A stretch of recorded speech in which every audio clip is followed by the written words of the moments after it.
हरिओम। तो जब कुछ ऐसे प्रश्न आते हैं ना, तो प्राणायाम, तो उसका अगर सीधा सा उत्तर दे देते हैं ना एक सिंपल लाइन में, तो उससे बात बनती नहीं है। मेरे जगह जगह पे लेक्चर्स होते हैं ना, तो सवाल पूछते हैं, तो मैं ना ज्यादातर प्रश्नों के उत्तर नहीं देता। मैं उनको बताता हूं भाई उत्तर गलत हो जाएंगे। उत्तर में एक संपूर्णता होनी चाहिए। मैंने कल कह तो दिया कि अनुलोम विलोम कैसे करना चाहिए, पर अनुलोम विलोम आप करते हो, सही करते हो या गलत करते हो, ये आपको कहाँ जानकारी है? मेरे को भी बहुत बाद में जानकारी मिली है। ठीक है ना? उसका विज्ञान क्या है, क्यों फायदा नहीं होता, प्राणायाम कैसे करें। अब मॉर्निंग के सेशन में इन चीजों पे थोड़ा डिस्कस करने का मन नहीं होता। मॉर्निंग में तो होता है कुछ करें, है ना, बड़ा शांत होकर के कुछ करते, इसलिए उनका ज्यादा अपन चर्चा नहीं कर पाते। ठीक है, एक कहानी से शुरू करते हैं, थोड़ा हल्का फुल्का करते हैं वातावरण को। मैंने पहले भी कहा है कई बार, मुझे कोई ध्यान नहीं देता मैंने कितनी बार किसी कहानी को कह दिया। एक वैद्य जी थे जो जल्दी जल्दी जा रहे थे, तो सेठ जी अपने घर के बाहर खड़े थे। तो सेठ जी ने जल्दी जल्दी से पूछा वैद्य जी को जाते जाते कि वैद्य जी आज तो गांव में खाना है। पहले क्या होता था, पूरे गांव का खाना होता था, सबको बुलाते थे, ठीक है ना, हलवा वगैरह बनाते थे, पूरे गांव का खाना होता था, एक आवाज कर देते थे सब आ जाते थे। ठीक है, तो उन्होंने पूछा सेठ जी ने, घर के बाहर वैद्य जी जा रहे थे जल्दी जल्दी, पूछा वैद्य जी खाना है? तो वैद्य जी ने कह दिया जहर है जहर है, और वैद्य जी चले गए। अब सेठ जी शंका में पड़ गए, उन्होंने सेठानी जी को बताया। वो आगे से आगे बात घूमते घूमते 6 बजे का टाइम हुआ खाने का, इतना हलवा वगैरह बना दिया, एक व्यक्ति भी नहीं आया खाना खाने।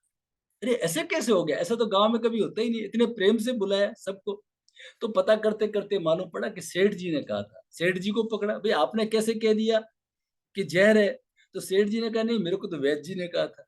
वैद्य जी को पकड़ा, वैद्य जी बोले भाई मैं तो जल्दी जल्दी जा रहा था पेशेंट को देखने, और ये डायबिटिक पेशेंट है, तो इसने कहा कि खाना है हलवा है, तो इसके लिए तो जहर है, मैं तो इसके लिए कहा था।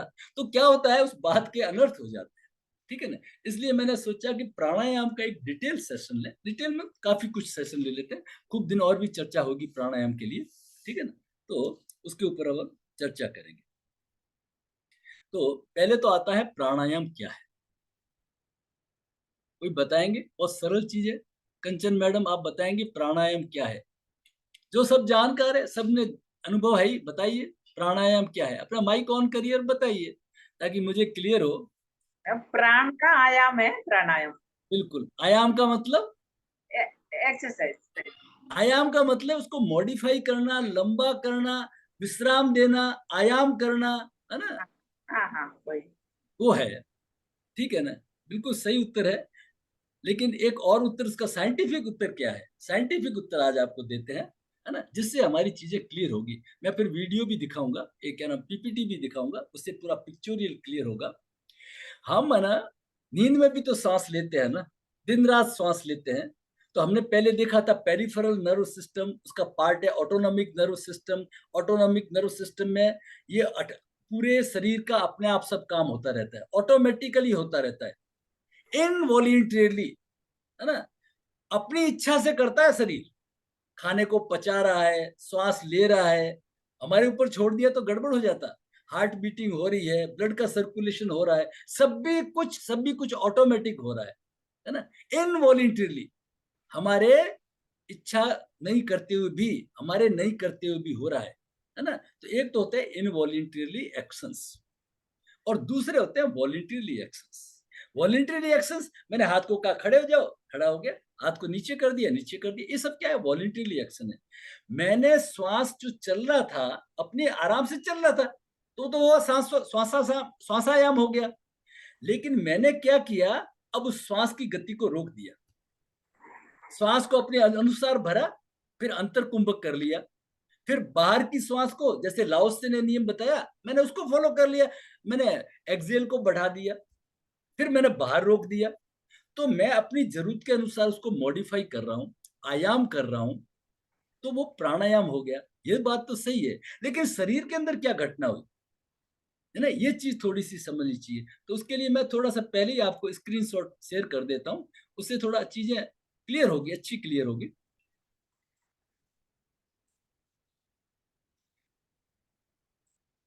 एक पीपीटी शेयर कर देते हैं उससे। कल क्या हुआ कि वो एक वो ले लिया था अपन ने भजन, और वो कॉपीराइट के चक्कर में आ गया, है ना। तो अब आपको जो मेरी जैसी आवाज है ना, उसी को बियर करना पड़ेगा, है ना। अब भजन वजन अपन नहीं रख सकते, अपन ही गाएंगे, क्योंकि कोई भी। तो अब स्क्रीन आ रहा है आपको ना? यस। ठीक है मैडम। तो देखिए, स्वेच्छा से किए गए कार्य, हाथ को कहा ऊपर तो ऊपर, श्वास को कहा भाई रुक जा, लंबा हो जा, है ना, जल्दी चला जा। तो ये हो गए हमारे सब वॉलेंटरी एक्शन, और बाकी होते हैं हमारे इनवॉलेंटरी एक्शन। अब इसका जो एनाटॉमी और फिजियोलॉजी थोड़ा सा समझ लीजिए। हमने कहा था कि हमारे शरीर में पेरिफेरल नर्व सिस्टम है, ऑटोनॉमिक नर्व सिस्टम है। तो ये जो हमारा स्पाइन है, इसके थ्रू पूरा का पूरा नर्व सिस्टम आता है दिमाग के निचले हिस्से में। और ये जो कहलाता है मेंडुला ऑब्लोंटा, ये दिमाग के नीचे का हिस्सा है, ये वाला नीचे का हिस्सा है, यहाँ पे मेंडुला ऑब्लोंटा होता है, वो इनको गवर्न करता है। किसको गवर्न करता है? जितने भी इनवॉलेंटरली एक्शन होते हैं वो अपना आप करता है ना। ये ऑटोनॉमिक नर्व सिस्टम उसी से जुड़ा हुआ है, स्टेम सेल्स, ब्रेन स्टेम से जुड़ा हुआ है, ये नीचे ब्रेन स्टेम है, इससे जुड़ा हुआ है। अब होता क्या है, जब आप सजगता के साथ श्वास लेते हो, सजगता के साथ लिए गए श्वास को प्राणायाम कहते हैं। ये डेफिनेशन है सजगता मीन्स। अब आप जैसे मैं बिल्कुल फ्रीली आराम से बात कर रहा हूं, लेकिन मेरे को मालूम पड़ा रिकॉर्डिंग ऑन, अब मैं थोड़ा अलर्ट हो जाता हूँ, ठीक है। अब भाई स्टेटमेंट वगैरह सब ढंग से देने हैं। तो उस समय क्या होगा, ये जो ऊपर का ब्रेन है, सेरेब्रल कॉर्टेक्स, ये हमारा ऊपर का ब्रेन है, ये एक्टिवेट हो जाता है। अदरवाइज वो एक्शन में नहीं आता। आप मेंडुला से काम करते रहो, नींद में सब काम मेंडुला करता रहेगा। जैसे ही आपने कुछ सजगता लाए, तो ये क्या करता है, ट्रांसफर कर देता है इसको सेरेब्रल कॉर्टेक्स को, ऊपर के दिमाग को। और उसके नीचे मिड ब्रेन है, उसमें क्या होता है, थैलेमस, हाइपोथैलेमस, और उसके नीचे एक डीसेम्फ्लॉन बोन होती है, उसकी कैविटी में 45 ग्राम का ये होता है यहाँ पे पिट्यूटरी ग्लैंड। ये यहाँ पे मेंडुला है, एक सॉरी ये यहाँ पे आ गया, ये आ गया यहाँ पे हाइपोथैलेमस, और इसके नीचे यहाँ पे, जिसको मैं एक और पिक्चोरियल से दिखा देता हूँ। ये है हमारा पिट्यूटरी ग्लैंड, ये सबसे नीचे ये पिट्यूटरी ग्लैंड है, ठीक है ना। और ये हमारा थैलेमस, ब्रेन का हिस्सा, और उसके नीचे हाइपोथैलेमस, और हाइपोथैलेमस के नीचे पिट्यूटरी। पिट्यूटरी का मतलब मास्टर क्लॉक, पूरी बॉडी को आज्ञाएं देना, 12 आज्ञाएं कौन देता है? पिट्यूटरी देता है, वहीं से निकलता है सब कुछ, है ना। ये इस तरह से जुड़ा रहता है। तो प्राणायाम से क्या हुआ, सजगता के साथ लिया गया श्वास, तो उससे हमारा ये फ्रंटल ब्रेन एक्टिवेट हो गया। और ब्रेन क्या है हमारा, ये न्यूरो इलास्टिक है, ये प्लास्टिक नहीं है। जितना जितना इसकी एक्सरसाइज करेंगे, इसके न्यूरॉन्स बढ़ेंगे, और इसकी कैपेसिटी बढ़ेगी, बुद्धिमत्ता बढ़ेगी। हम जितने जितने मैथमेटिक्स में वगैरह में, शतरंज में, जो भी ब्रेन के एक्सरसाइज करते हैं ना, तो हमारी एक्टिविटी बढ़ती है, ज्ञान बढ़ता है। तो इसका बहुत बड़ा रोल है। अगर हम देखें संसार के सब प्राणियों को, तो उनके फ्रंटल ब्रेन कम होते हैं। आप देखिए, ये चूहा है ना, कैट है, ये बंदर है, बंदर के थोड़ा सा ये ब्रेन है यहाँ पे, आगे बढ़ा, और आदमी का बहुत विकसित है। तो ये फ्रंटल ब्रेन एक्टिवेट होता है, समझे आप बात को। और फ्रंटल ब्रेन में एक्टिवेट होने से, तो आपने अब किया क्या, किया शुरू किया, अनुलोम विलोम प्राणायाम किया, ठीक है ना। उनका प्रश्न क्या था, अनुलोम विलोम प्राणायाम किया। तो इसको थोड़ा सा इस विज्ञान को समझ लीजिए। जैसे ये हमारा है थैलेमस, हाइपोथैलेमस और पिट्यूटरी। आजकल जो आपने थायराइड की बहुत बीमारियां देखी है, सुनी है। तो इसमें क्या होता है, जो हमारा पिट्यूटरी ग्लैंड है, इसलिए यहाँ पे टीका लगाते थे वो एक्टिवेशन के लिए। एक लाइन यहाँ डालिए, एक लाइन ऊपर, एक दो लाइनें साइड में, और एक जीभ तालू के नीचे टच करिए, जहां पे मिलती है तो अप्रोक्सीमेटली वहां पे पिट्यूटरी है। ये ब्लड के एंडोक्राइन ग्लैंड है। एंडोक्राइन ग्लैंड का मतलब डक्टलेस, इसकी कोई डक्ट नहीं है, जैसे लीवर वगैरह डक्ट से जुड़े, वैसा नहीं है।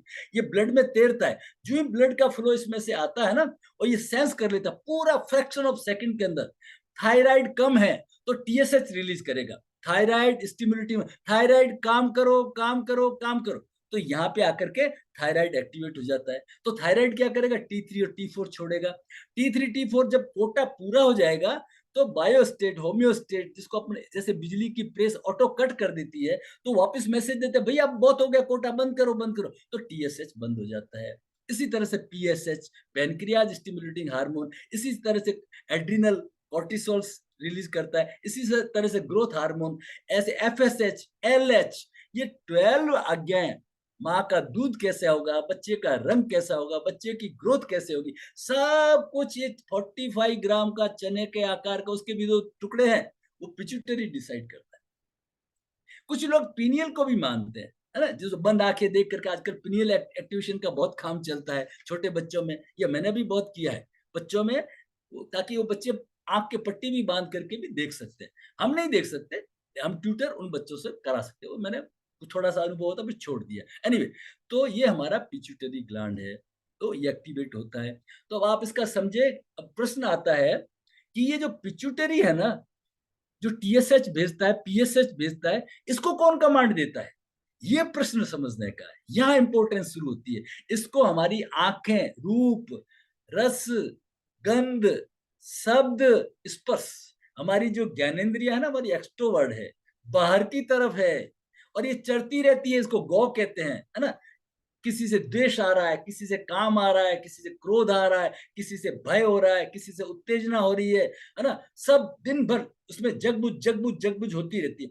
तो जैसा हमारा ब्रेन का थॉट कल्चर होगा, इंद्रियों का, वो सब टीआरएच बनाता है, थायराइड रेगुलेशन हार्मोन, वहीं से बनता है, और वहीं से फिर ये आपका बॉडी का तैयारी होती है।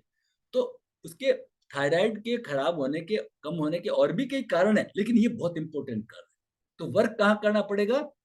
हमारे थॉट कल्चर पे करना पड़ेगा। अब आप करने बैठे अनुलोम विलोम प्राणायाम, ओके। तो आप क्या कह रहे हो कि मैं श्वास को ले रहा हूं। अरे श्वास तो आप ब्रीथ है, वो अकेला ब्रीथ, ब्रीथ तो टैक्सी है, एक तरह से कैरियर है। उसके अंदर क्या प्राण है, उसके अंदर और कंटेंट्स है। अभी शिव सौरोदय में सब चीजें खुलने लग जाएगी परत दर पर, ठीक है ना। तो वो जो प्राण है, उसके साथ में आप क्या कर रहे हो, ये सब आपकी ज्ञानेंद्रियों से वो भी ले रहे हो, ईर्ष्या भी ले रहे हो, झगड़ा भी ले रहे हो, सामने टीवी की फिल्म भी देख रहे हो, उसको प्लस माइनस करो। जैसे भी आप दृश्य देखते हैं ना, एक्शन रिएक्शन आएगा, राग द्वेष तो आके ही रहेगा, है ना। ये इसको बोलने का तरीका नहीं है, ये ऐसे बोल रहा है ना, ये बीच में न्यूज आ गई, है ना, उधर रसोई में क्या हुआ, दूध चढ़ाया हुआ था, ऊपर तो नहीं गया। तो ये जो भाव आ रहे ना, बहू तो काम नहीं करती है, बेटा तो काम नहीं करता, वो काम नहीं करते, ये सब थॉट कल्चर भी साथ में आ रहे हैं। आप ऐसे मत समझ लेना कि मैंने श्वास को भर लिया और मेरे को फायदा मिलेगा, नो, हो नहीं सकता। आपका थॉट कल्चर भी उतना ही और मोर रेस्पॉन्सिबल है, वो आपके श्वास से भी और माइनर है, माइन्यूट है। तो इसलिए प्राणायाम ऐसे नहीं होता है, अनुलोम विलोम ऐसे नहीं होता है कि सामने टीवी लगा लिया देख लिया, नहीं। ये तो आंखें बंद करके और पूरे आनंद में हो जाइए, पूरे भाव के साथ में, और फिर महसूस कीजिए जैसे एक श्वास लिया ना, आह, मजा आ गया, जैसे मतलब पूरा शरीर एनर्जेटिक हो गया, मेरा रोम रोम स्वस्थ हो गया। वो श्वास मेरे सारे शरीर को स्वस्थ कर रहा है, आती हुई श्वास की ठंडक, और फिर बाहर जा रही है उसकी गर्माहट, उसके साथ में मेरे कलमस, रोग, कष्ट, पीड़ा, दुख, दारिद्र सब बाहर निकल रहा है, जैसे काला धुआं बाहर निकल रहा है।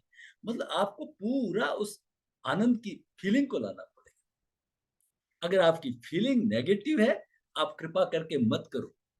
ये जो आपका श्वास फायदा करेगा नहीं करा, उससे पहले वो नुकसान कर देगा, क्यों, वो माइनर है, वो चीजें जल्दी एक्टिवेट होती है। इसलिए प्राणायाम के अर्थ को अच्छी तरह समझिए, ये है पूरा उत्तर।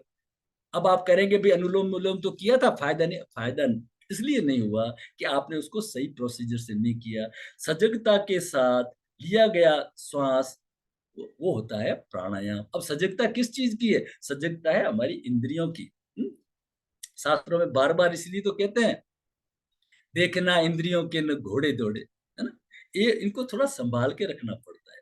तो ये है हमारा प्राणायाम। तो प्राणायाम आपने किया, यहाँ पे जो श्वास आया, आया तो क्या हुआ, ये ऑल्फैक्टरी नर्व सिस्टम है, इसके अंदर गंध तो चलेगी आपके दिमाग सेंस के लिए, और बाकी जो श्वास था वो नीचे आ गया, ये श्वास आपका नीचे आ गया। यहाँ सीलिया है श्वास नली के अंदर, ऐसे बारीक गुच्छे गुच्छे, उसमें से थोड़ा उस नमी भी रहती है, उसमें से फिल्टर होके ब्रोंक्यूल्स, ब्रोंक्यूल्स में आ गए, और लास्ट के अंदर ये जो गुच्छा है एलोवोलिस, ये एलोवोलिस क्या है, आपके ब्रीथ को वहां पे कार्बन डाइऑक्साइड और ऑक्सीजन का लेन देन करती है ना। आपके जो इम्प्योर ब्लड आया है उसके अंदर है कार्बन डाइऑक्साइड, और आपने इनटेक किया है ऑक्सीजन, अब वहां पे लेन देन होगा। तो आपके श्वास के चार हिस्से हो गए।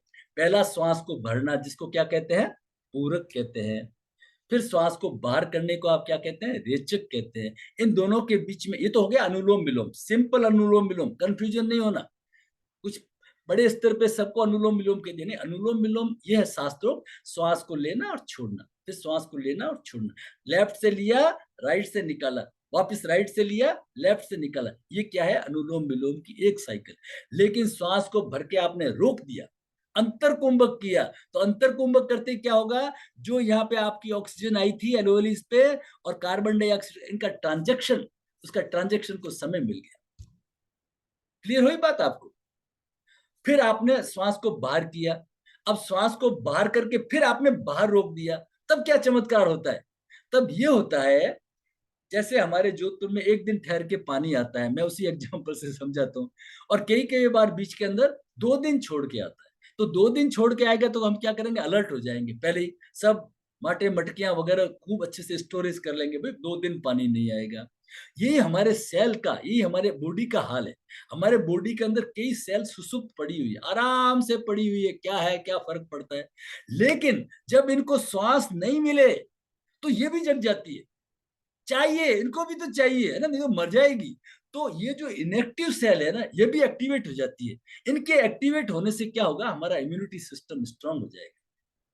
तो ये हमारे अंतर कुंभक और ये बाह्य कुंभक का ये फायदा है। तब उसको कहते हैं नाड़ी शोधन प्राणायाम। ठीक है ना। अब उसके अंदर क्या रेशियो लेना, कहाँ से शुरू करना, इसकी अपन धीरे धीरे प्रैक्टिकल करेंगे। मॉर्निंग सेशन में आज हमने क्या किया था, 4 की गिनती में श्वास लिया, 4 की गिनती में रोका, 4 की गिनती में बाहर किया और 4 की गिनती में बाहर रोक दिया, है ना। नाड़ी शोधन प्राणायाम ये सिंपलेस्ट लिया, है ना। गाइडेड ब्रीदिंग मंत्र है, उसको आप लेकर के सोहम सोहम मंत्र के साथ में, कोई भी मंत्र के साथ में आप कर सकते हैं। ठीक है ना। तो ये है प्राणायाम का मीनिंग।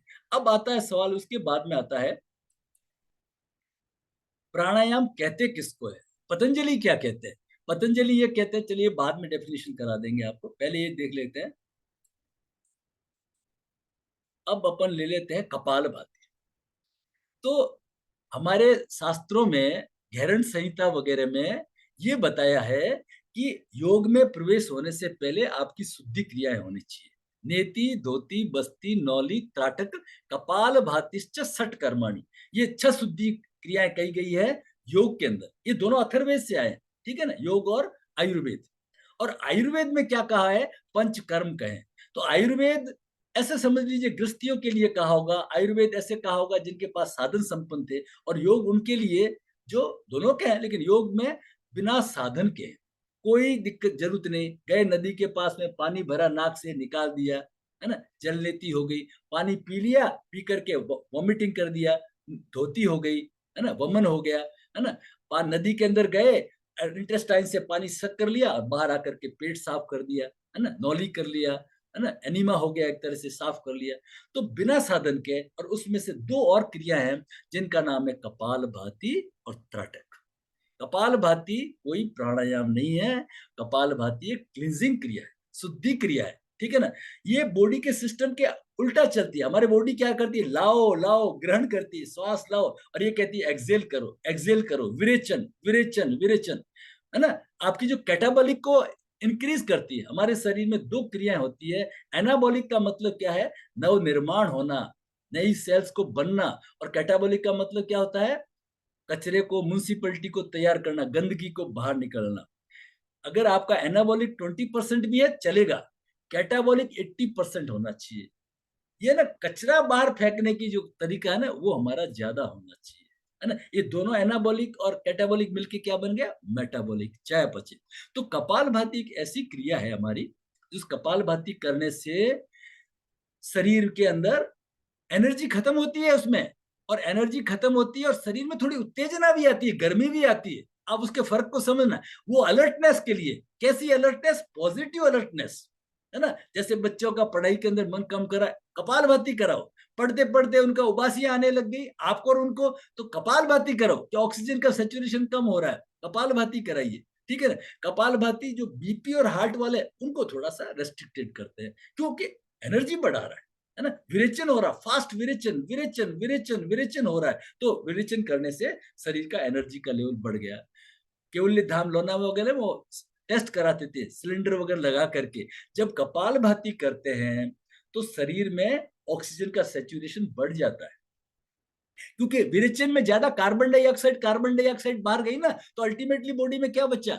ऑक्सीजन बचा। तो उसके बाद में हमें त्रिबंध कराते हैं, श्वास को रोकने के लिए बंद लगवाते हैं, तो बंद उस समय फिर बहुत अच्छा लग पाता है। तो ये है हमारी कपालभाति, ठीक है ना। तो उसके बाद में हमारा आता है, कपालभाति के बाद में हमारा आता है अनुलोम विलोम प्राणायाम। भस्त्रिका आ गया। भस्त्रिका तो सिंपल है कि आपने जैसे बेली ब्रीदिंग से शुरू किया या चेस्ट ब्रीदिंग किया हल्के हल्के से। कुछ लोग हाथों को धीरे धीरे भस्त्रिका क्रिया करते हैं, गर्दन पीछे करके धीरे पूरे श्वास को बड़ा बड़ा रिलैक्स होकर के, झटका नहीं देते, फास्ट वगैरह नहीं करते, एक लाइन में थोड़ा समझ लीजिए। ये बहुत गंदा प्रचार चल रहा है। आपने थोड़ी सी एक्सरसाइज के लिए 2-4 बार कर लिया वो ठीक है, लेकिन एक लाइन नोट कर लीजिए, लिख लीजिए कॉपी के ऊपर, fast breathing fosters your ego. हाँ, ये कौन कह रहे हैं? हमारे BK अयंगर, पद्म विभूषण, सब उनसे बड़े गुरु नहीं हुए अभी के समय में। वो कहते हैं अरे सही है, ये हमारे अहंकार को बढ़ा देता है। अरे भाई, अहंकार गिराना ही तो सारी साधनाओं का खेल है। सारी साधनाएं बनी किस लिए है? इतना जो हम कर रहे हैं ना, माथा फोड़ी सवेरे से 21 दिन तक करेंगे ना, वो सिर्फ अहंकार को गिराना है। और फिर आपका ईगो फोस्टर होता है, तो फिर मतलब क्या? आप किसी को देख लेना, किसी गुरु को देख लेना, अगर वो तेजी से फूंफा श्वास भरता है, वो बहुत बड़ा ईगोइस्ट है। अगर आप उसकी अंदर की हिस्ट्री देखेंगे ना, तो आपको मालूम पड़ेगा उसका व्यवहार तो बड़ा गंदा है, बड़ा रफ बोलता है, बड़ा अहंकारी है, उसके जो डिजायर्स वगैरह बहुत ऊंची है, निर्मलता नहीं होती। अच्छा है, वो भी एक अच्छा है, मैं उसकी बात नहीं करता, लेकिन जिनको अगर ध्यान के मार्ग में जाना है, जिनको दिव्यता के मार्ग पे जाना है, उन लोगों के लिए फास्ट ब्रीदिंग काम का नहीं है। इट फॉस्टर्स योर ईगो, ये आपके अहंकार को जगा देता है। और सारी साधनाओं का खेल क्या है? अहंकार को गिराना, यही सार है, ठीक है ना। तो इसलिए अनुलोम विलोम हम करेंगे जब नाड़ी शोधन प्राणायाम, तो बड़े स्लो करेंगे, रिलैक्स होके करेंगे, बड़े आनंद के साथ में करेंगे। तो इसके बीच में हम सूर्य भेदन चंद्र भेदन का आपको तो मैं ऐसे ही दिखाऊंगा। पहले आप थोड़ा सा जहाँ पे मेरे को एक पिक्चोरियल दिखाना है वो मैं दिखा देता हूँ। वो आता है हमारा भ्रामरी का। ये बहुत इंपॉर्टेंट है, इसको लोगों ने तवज्जो कम दी है। साइंटिफिकली इससे बेटर कुछ भी नहीं है। अनुलोम विलोम अच्छा है, कंपैरिजन किसी का नहीं करना है, लेकिन जो साइंटिफिकली आउटपुट जो देता है ना, खास करके कोरोना में हम लोगों ने इसके ऊपर बहुत वर्क किया, मैंने भी खूब इसके ऊपर वीडियो बनाए। भ्रामरी एक ऐसा था जिसको करने वाले को कोरोना क्या, it's anti fungal, anti viral, anti bacterial, इतना वंडरफुल है भ्रामरी, ठीक है ना। तो ये भ्रामरी क्या है, कैसे, इसका थोड़ा विज्ञान समझिए। ये साइंटिफिकली टेस्टेड एंड प्रूवन है, इसके विज्ञान को समझ। आज अपन साइंटिफिक रिसर्च के ऊपर बात कर रहे हैं, पूरा डेटाबेस उसके ऊपर बात कर रहे हैं, ठीक है ना। तो हमारे ये शरीर में, ये देखिए, ये जो साइनसेज होते हैं, ठीक है ना, आप देख रहे हैं, ये साइनसेज है, ये यहाँ पे स्फेनोइड साइनस है आंख की जड़ के अंदर, और ऊपर हमारा फ्रंटल साइनस है, ये खोखली हड्डियों का होता है ना। तो इसके अंदर क्या होता है, नाइट्रिक ऑक्साइड बनती है, ठीक है। और जब हमने देखा है कि जब भर जाते हैं तो हमारी आवाज में वो गूंगापन आ जाता है, वो आवाज में मेलोडी नहीं रहती। जिस किसी को घंटी करते हैं ना, तो बता देता है क्या बात है, सर्दी लग गई क्या, है ना, तो इससे मालूम पड़ जाता है। तो इसके लिए पता नहीं कैसे उन ऋषि मुनियों को पहले पता चल गया था, हजारों साल पहले, कि यहाँ पे एक अंगुली रखो। ये जो अंगुलियां रखते हैं ना इधर उधर, ऐसे नहीं, अंगुली एक यहाँ पे आएगी, यहाँ पे देख लिए एक साइनस है, यहाँ पे भी एक साइनस है, और यहाँ पे हल्के से रखनी होती है। तो इसको कहते हैं षणमुखी मुद्रा। तो षणमुखी मुद्रा करने से हमारे शरीर में नाइट्रिक ऑक्साइड का 15 to 20 टाइम्स नाइट्रिक ऑक्साइड का जनरेशन हो जाता है। और नाइट्रिक ऑक्साइड का तो ऑस्ट्रेलिया ने टीका भी बनाया था बाद में, 2 बूंदे डाल दो, थोड़ा कॉस्टली पड़ता है। तो नाइट्रिक ऑक्साइड वंडरफुल है। इसके ऊपर पहले साइंटिफिक रिसर्च हुई, तो साइंटिफिक रिसर्च में क्या पाया गया कि अगर at the rate of 130 hertz, एक साइंस ऑफ सिमेटिक्स कहते हैं, CYMATICS, साइंस ऑफ सिमेटिक्स, ये साउंड की साइंस है, कि हमारा जो साउंड वेव है वो 22 से लेकर 22,000 हर्ट्ज साइकिल पर सेकंड की, थोड़ा सा हमने वेव दिखाई थी पहले चैप्टर के अंदर, ठीक है ना। तो उसका जो एक पोर्शन होता है, आप यूट्यूब पे सर्च करना तो आपको मिलेगा 432 हर्ट्ज लिखा हुआ, जैसे ओमकार का ध्यान, at the rate of 432 hertz, at the rate of 528 hertz. ये 432 हर्ट्ज और 528 हर्ट्ज, ये बड़ा ट्रैंक्वाइल साउंड होता है, और उससे भी ट्रैंक्वाइल होता है at the rate of 130 hertz, 130 cycles. तो साइंटिस्ट ने क्या कहा कि अगर इस एरिया के अंदर 130 हर्ट्ज की कोई साउंड निकालें तो वो ट्रिगर हो जाता है। वो साउंड कौन सी है? भ्रामरी है। जब आप भ्रामरी की गुंजन 130 हर्ट्ज 130 साइकिल्स पर सेकंड है, कितना मिरेकल है बताइए ना। मतलब साइंस पहुंच ही नहीं सकता। और उन्होंने, क्योंकि वो तो अंतर्दृष्टा थे ना, हम बाह्य दृष्टा है ना, हम एक्सट्रोवर्ट्स थे, वो इंट्रोवर्ट्स थे। ठीक है ना। तो उन्होंने उस समय जान लिया, हैरानी की बात है, बड़ा अद्भुत बात लगती है। तो उन्होंने ये जान लिया कि आप जैसे अंगुली यहाँ पे, अब कुछ अंगुलियां यहाँ रखते हैं, वो अपनी अपनी मर्जी है, वो कोई मतलब नहीं। साइंस क्या कहता है कि यहाँ पे आपका फ्रंटल साइनस है, ठीक है ना, तो फ्रंटल साइनस के ऊपर ये फ्रंटल साइनस है, इसके ऊपर रख दिया, ठीक है ना। ये आपका स्फेनोइड साइनस है नाक की जड़ में, और ये आपके मैक्सिलरी मैक्सिलरी साइनस है। इन साइनस पे रखने से यहाँ एक स्पंदन होता है, हल्के से, दबाना नहीं, हल्के से, और नाइट्रिक ऑक्साइड बढ़ती है। अब इस नाइट्रिक ऑक्साइड के अगर आप फायदे सुनने लगे तो आप हैरान हो जाएंगे। ये हमारी ब्लड वेसल है। ब्लड वेसल के जो अंदर होता है वो एंडोथेलियम बोलते हैं। इस एंडोथेलियम के अंदर नाइट्रिक ऑक्साइड रहता है। और ये जो नाइट्रिक ऑक्साइड है, ये ब्लड के फ्लो को ये सुनिश्चित करता है। आर्टरीज वेन्स की आपकी खुलना, उनको लचीला बनाना कौन डिसाइड करता है? Nitric oxide. इतना वंडरफुल है, ठीक है ना, ये एंडोथेलियम का, ये अमृत है। नाइट्रिक ऑक्साइड अमृत है इसका। चाहे ऐसा दूसरा, ब्लड का फ्लो सही चलने का मतलब क्या? बीपी की प्रॉब्लम नहीं होगी, कोरोनरी हार्ट डिजीज नहीं होगी, ब्लड के क्लॉट्स नहीं बनेंगे। मैंने तो अपने कई परिचित पेशेंट को, हमारे पास में जैसे किसी को कोई प्रॉब्लम हुई, कैंसर हो गया, कैंसर का ट्रीटमेंट तो वहाँ होगा, लेकिन हर आदमी चाहता है क्या कुछ थोड़ी थोड़ी हेल्प मिल सकती है, ठीक है ना। तो नाइट्रिक ऑक्साइड ने मिरेकल किया उन लोगों ने। उन्होंने देखा और बताया कि नाइट्रिक ऑक्साइड ने इतना फायदा कर दिया। ये डाइजेशन को इंप्रूव करता है, मेमोरी को करता है, इम्यून सिस्टम को करता है। असंख्य फायदे हैं इसके, नाइट्रिक ऑक्साइड के। It's anti fungal, anti bacterial, और एंटी, कहते हैं ना एंटी वायरल, होता नहीं, होता कैसे नहीं है। जैसे ही आपका श्वास यहाँ गया, नाइट्रिक ऑक्साइड होता है, एंटी वायरल, एंटी फंगल, ये सब डॉक्यूमेंट्स है ना। ये लोग कहते हैं कि एंटी वायरल होता नहीं, ये है ना नाइट्रिक ऑक्साइड, ये किल करता है। इट रिमूव्स क्लॉट्स, इसको कहते हैं वेसोडाइलेशन। नाइट वेसोडाइलेशन मींस उस आर्टरी में से, उस वेन में से ब्लड के फ्लो को कंटिन्यू करता है, रुकावट नहीं आने देता, ठीक है ना। और भ्रामरी से ये बढ़ जाता है 15 से 20, क्योंकि भ्रामरी की फ्रीक्वेंसी क्या है? 130 साइकिल्स पर सेकेंड, ठीक है ना। अब सोर्सेज ऑफ नाइट्रिक ऑक्साइड क्या है? हमारे फूड में, प्लांट में, ग्रीन लीफी वेजिटेबल में, है ना, चुकंदर में, पालक में, तुलसी में, पुदीने में, इन सब में होता है, प्रचुर मात्रा में नाइट्रिक ऑक्साइड होता है। लेकिन क्या होता है, 40-45-50 के बाद में हमारा ऑक्सीडेशन स्लो हो जाता है। तो स्लो हो जाता है तो उस समय आप षणमुखी मुद्रा में भ्रामरी करें, आप कभी बीमार नहीं पड़ेंगे, है ना। आपको मजाक सी लगेगी लेकिन ये सत्य है। तो इस तरह से भ्रामरी है प्राणायाम, अनुलोम विलोम है, इनका विज्ञान ये है। आपको ये चीज ध्यान रहे। अब अपन थोड़ा सा इसको, स्लाइड को बंद कर देते हैं। अब अपन आते हैं अपने साथ। तो सबसे पहले हमारे शास्त्रों में, गैरंट संहिता में ये कहा है, नेति धोती बस्ती नौली त्राटक कपाल भातिश्च सट कर्माणी। ये 6 शुद्धि क्रिया है हमारी, ठीक है ना।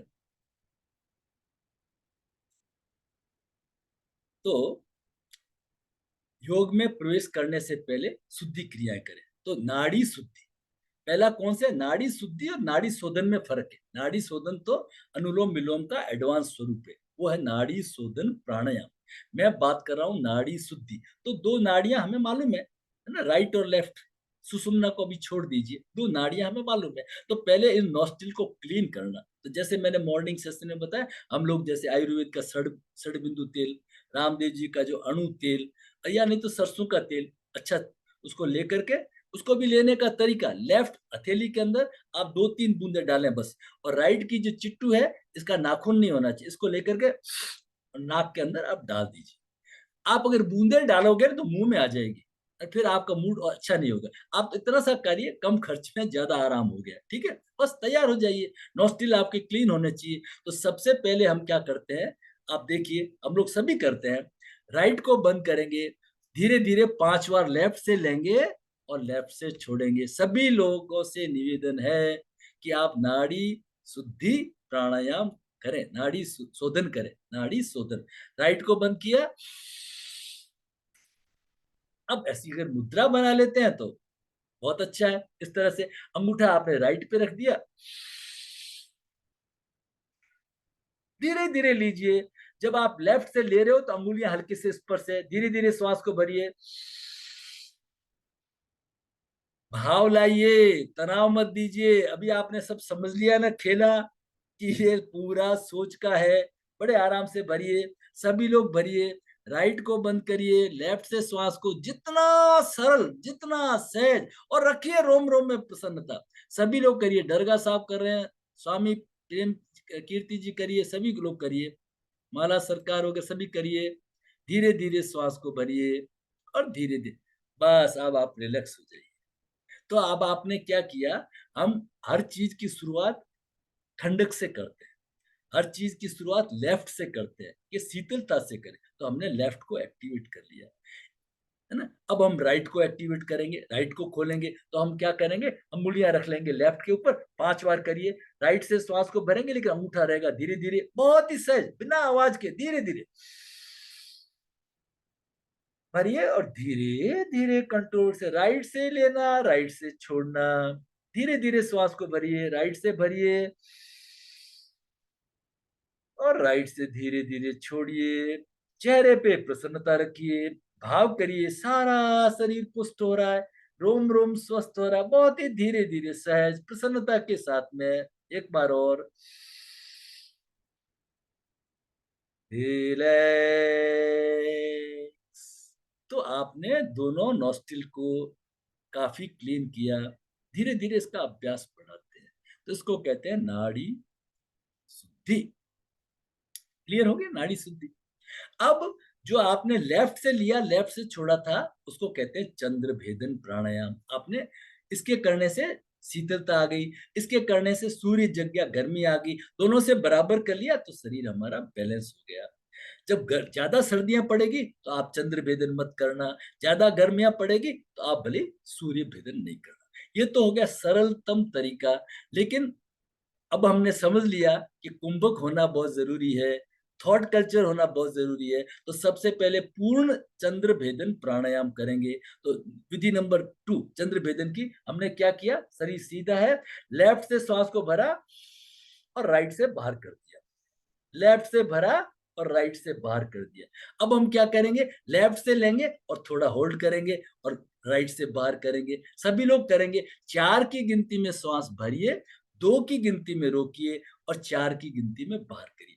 धीरे धीरे रिटेंशन करना है, आइडियल कंडीशन पे नहीं जाना है। आइडियल कंडीशन तो बाद की बात है, 6 महीने लगते हैं उसमें आने के लिए, तब जाकर के धीरे धीरे आप लेफ्ट से 4 की गिनती में श्वास को भरिए, 2 की गिनती में रोकिए और 4 की गिनती में बाहर कर दीजिए।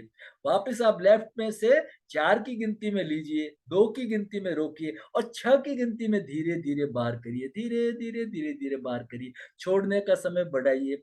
अब वापिस 4 की गिनती में लीजिए, 4 की गिनती में रोकिए और 6 की गिनती में धीरे धीरे बाहर। एक राउंड और करेंगे, 4 की गिनती में लेंगे, 8 की गिनती में रोकेंगे और 8 की गिनती में ही बाहर करेंगे। ऐसे क्रम वाइज बढ़ाना है, मैंने एक दिन में करा दिया। तो ये कहलाता है हमारा चंद्र भेदन प्राणायाम। ये शरीर में कूलिंग लाएगा, आपके अंदर बड़ी शांति लाएगा, है ना। ये हमारे पैरासिम्पैथेटिक नर्व सिस्टम को एक्टिवेट कर देगा। क्लियर हो रही है बात? कोई डाउट है तो पूछ लीजिए। तो ये हो गया हमारा नाड़ी शुद्धि। अब नाड़ी शुद्धि का दूसरा चरण क्या है, सूर्य को जगाना। तो सूर्य को जगाने के लिए वापस वही तरीका बनाइए, करते रहिए, धीरे धीरे राइट से भरिए और लेफ्ट से बाहर करिए। 4 की गिनती में भरिए राइट से और 4 की गिनती में बाहर कर दीजिए। अब क्या करेंगे, 4 की गिनती में राइट से भरेंगे, 2 की गिनती में रोकेंगे और 4 की गिनती में बाहर कर देंगे। बहुत धीरे धीरे करते रहिए, धीरे धीरे गति को बढ़ा, मतलब उसकी रोकने को बढ़ाते रहिए। 4 की गिनती में भरिए और 4 की गिनती में रोक दीजिए और 6 की गिनती में बाहर करिए। तो ऐसे आप धीरे धीरे करते रहिए, बहुत स्लो करिए। लीजिए आराम से, 4 की गिनती में राइट से भरिए, 4 की गिनती में रोक दीजिए और 6 की गिनती में धीरे धीरे बाहर कर दीजिए। तो गाइडेड ब्रीदिंग मंत्र के नाम से आपको YouTube के अंदर खूब वीडियो, जो आप चाहेंगे, 4 4 4 4 4 6 4, जैसे चाहेंगे आपको वीडियो मिल जाएंगे। उनके साथ रह करके पहले वो करिए, फिर अंदर कर लीजिए अपने धीरे। तो हमने क्या किया, वापस समझिए।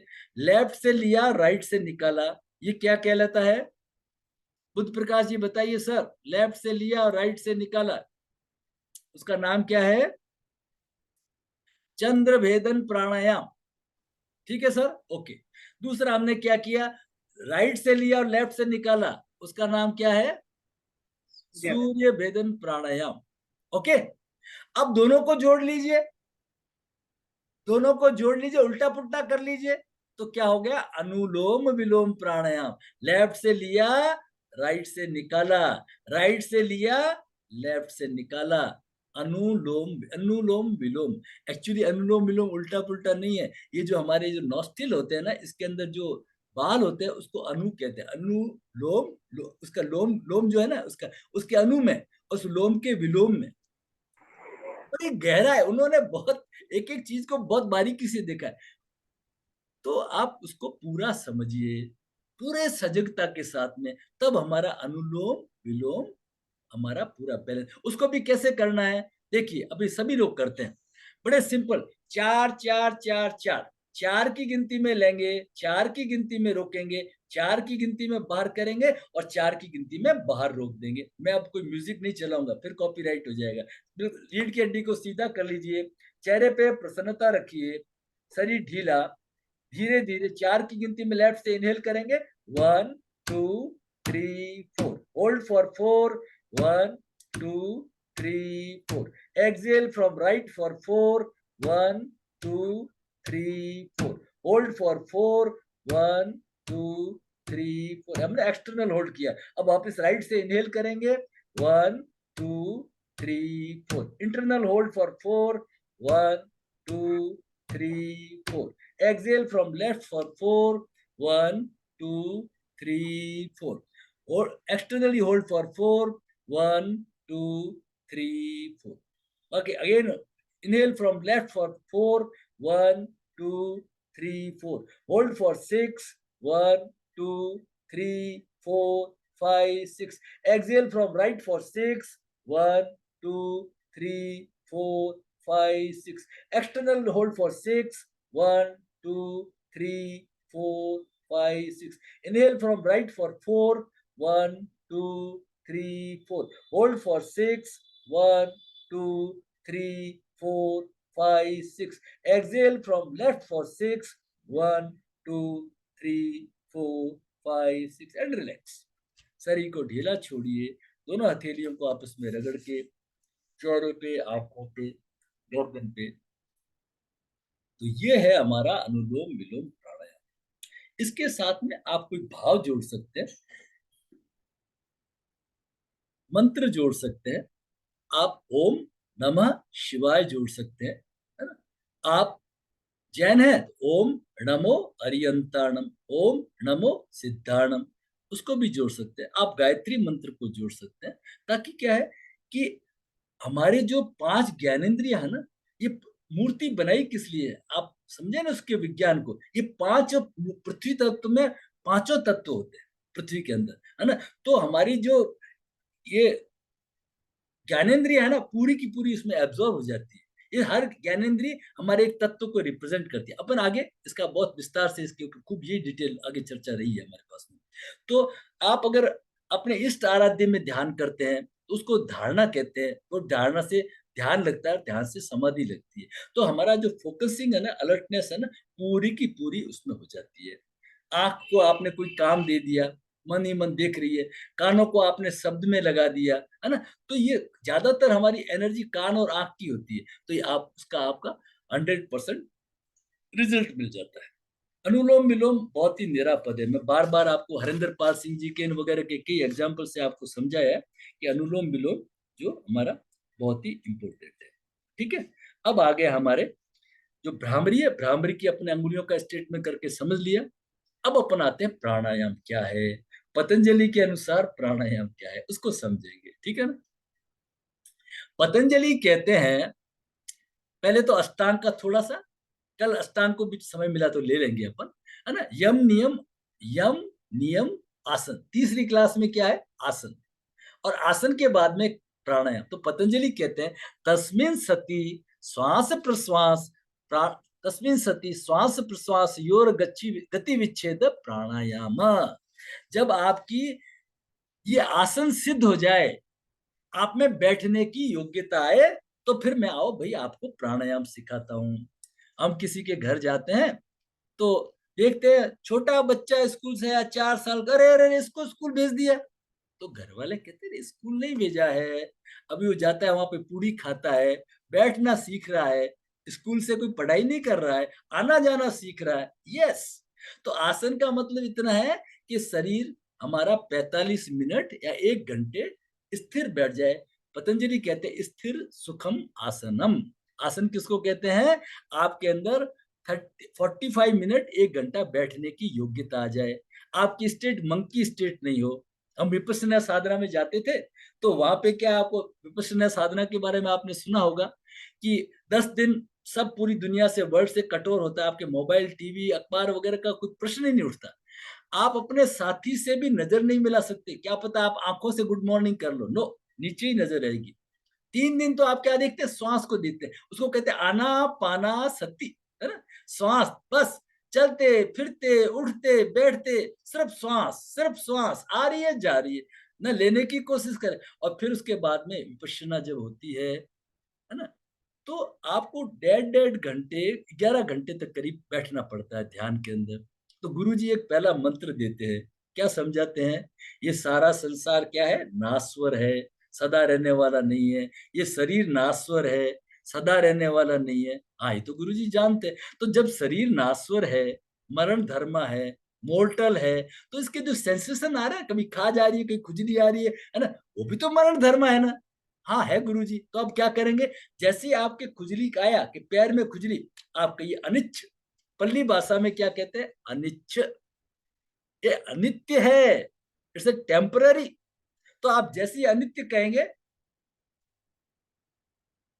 Very good sir, very good Anmol ji, बहुत अच्छी बात है ना, बड़ी अच्छी बात है। मैं तो ज्यादा नहीं, मैं तो बौद्ध दर्शन वगैरह में मैंने वैसे डिप्लोमा वगैरह सब किए थे, तो वहीं से फिर मैं उसमें जुड़ा था। अच्छी बात है, अद्भुत साधना है।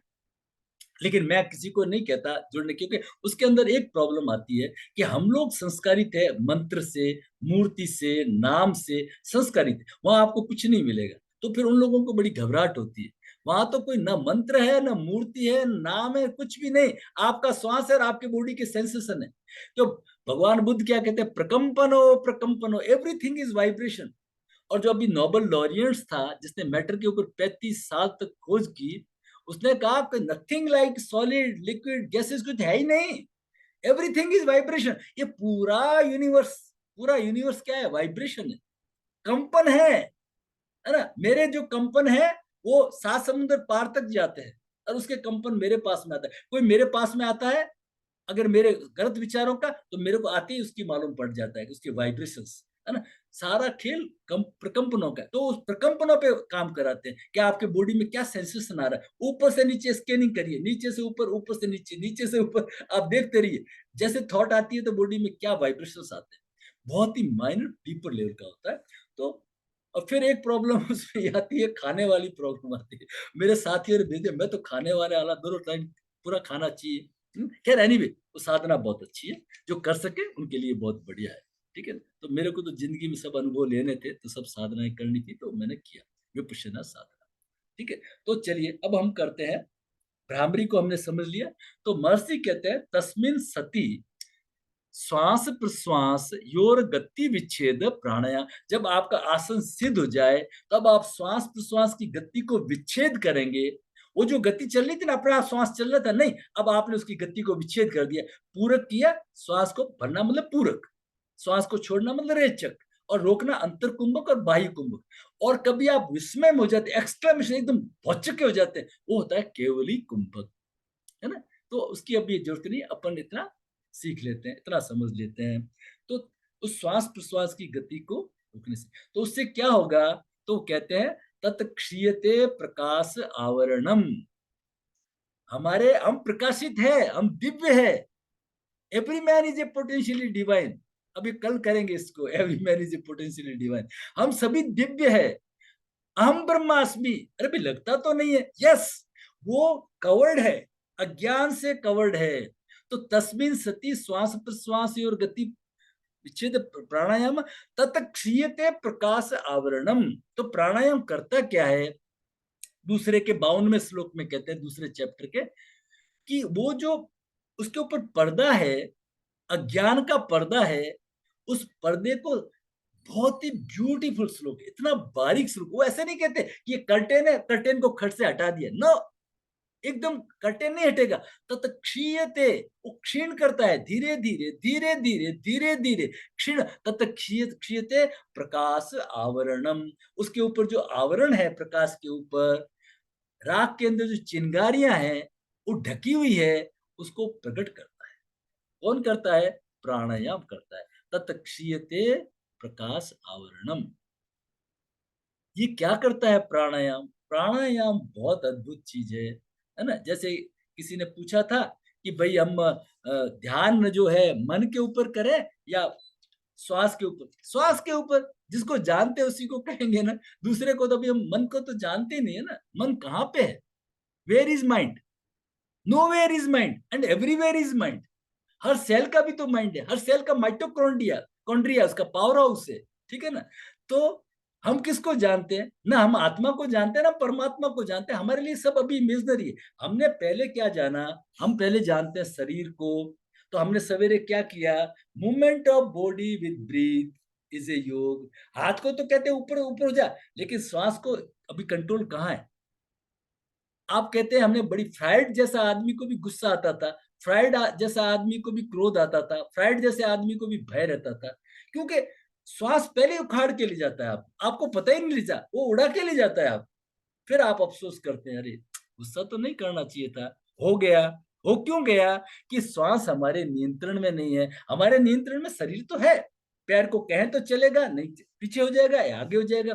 श्वास हमारे कहने से नहीं चलता है ना। जब गुस्सा आता है ना, श्वास एकदम उखड़ जाता है, एकदम फूट जाता है, होता है कि नहीं, है ना। अगर हमारा श्वास नियंत्रण में होता तो कभी प्रश्न ही नहीं होना गुस्सा वगैरह आने का।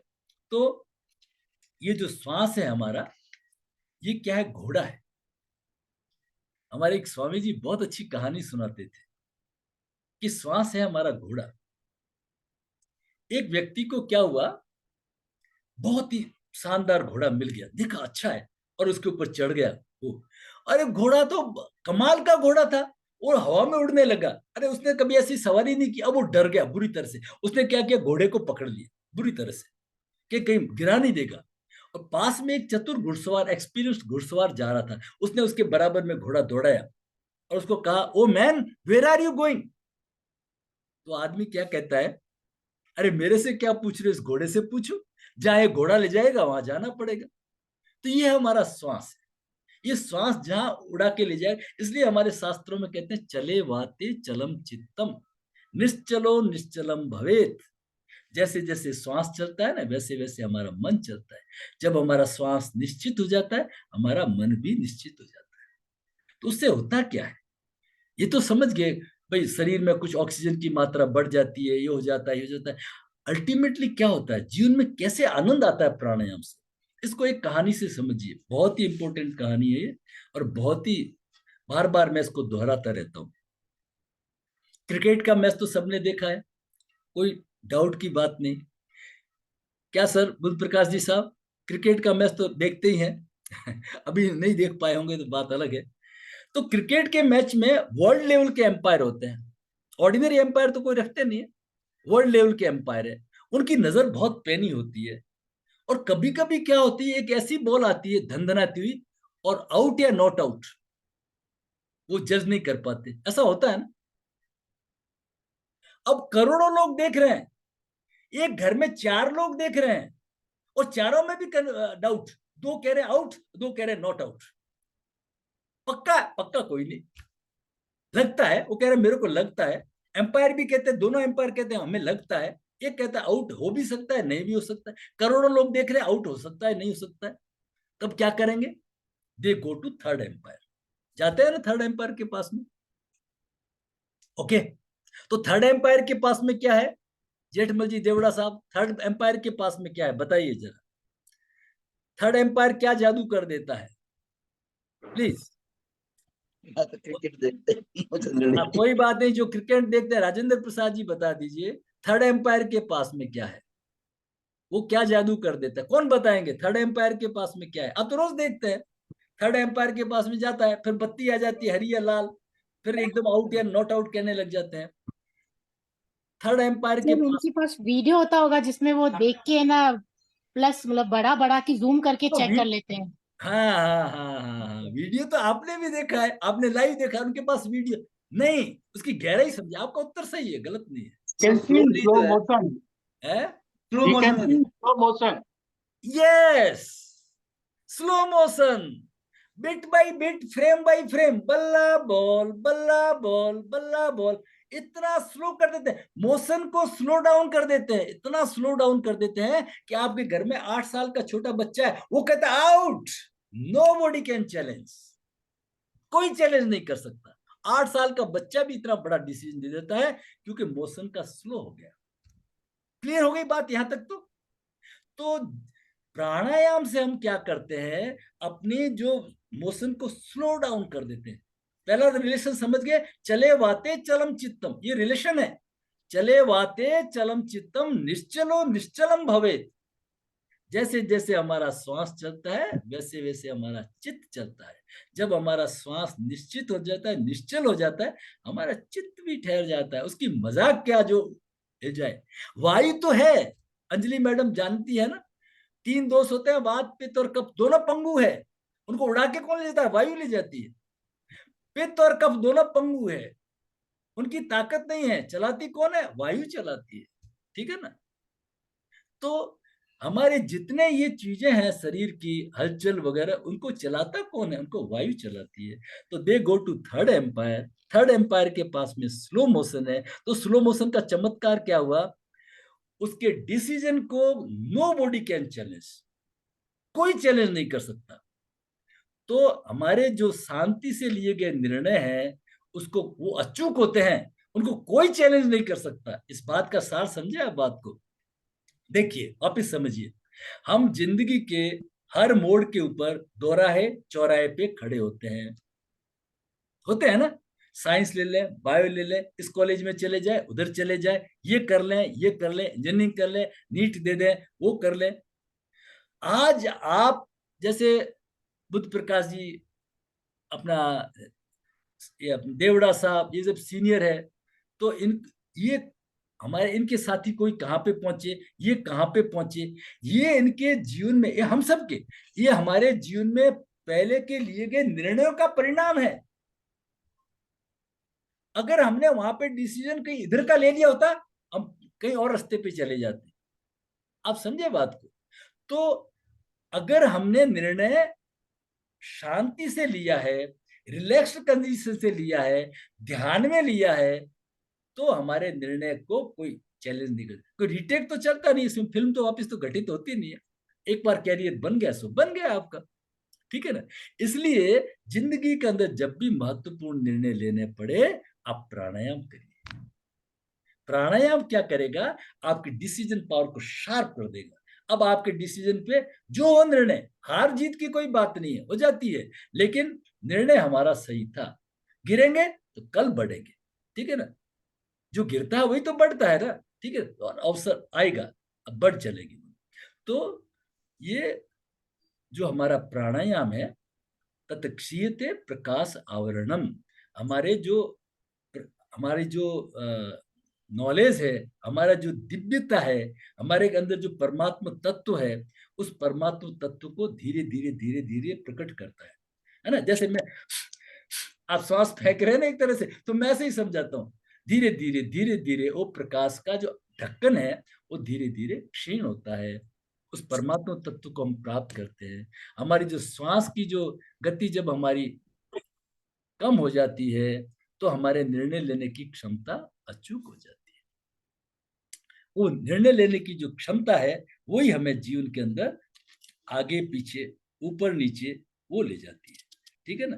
तो आज हम फिर यहीं पे रुक जाएंगे, आगे नहीं बढ़ पाएंगे, ठीक है ना, क्योंकि मेरे को लेना था आज मेरे जीवन का उद्देश्य क्या है। तो करीब करीब टाइम हो गया, मैं एक बार रिकॉर्डिंग बंद करके फिर प्रश्नोत्तरी करता हूँ, हरिओम में, ताकि वीडियो बड़ा नहीं हो जाए।